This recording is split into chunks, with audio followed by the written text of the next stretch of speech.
Life in Zimbabwe presents all kinds of interesting challenges, but I would say to define it would be that the pace of life in Zimbabwe is different than the pace of life in America.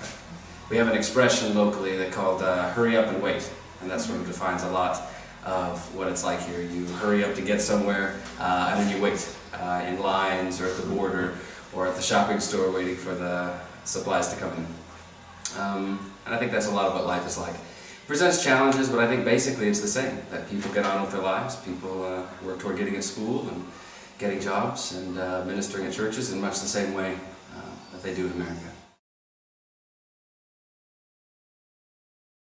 Our primary ministry, with me and my wife, we minister at the English-speaking congregation here at Cherezi, and then also one over at Triangle, and we teach at the local elementary school and one of the high schools, and then I'm also involved a lot with building projects for the orphanage and trying to keep us afloat, keep money in the bank account during 11.3 million% inflation, trying to keep everybody well paid and fed.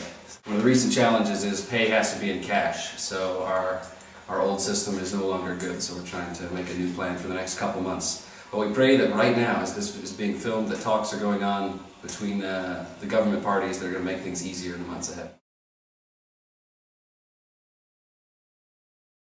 The way to help is probably a lot of what your church is already doing, and that is that you target needs and you build relationships through consistent prayer, through communication with those ministries, through coming to visit those ministries so people in the church can testify about it specifically.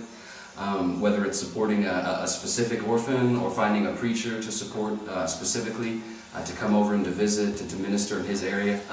There's all sorts of ministries to be a part of. We have, sometimes people get like, well, if I don't preach, then, well, I can't go to, I don't want to do a tour in Africa. But we've got high school revivals for musician. I mean, Jason's art was really popular. We have all sorts of different areas where people can get plugged into.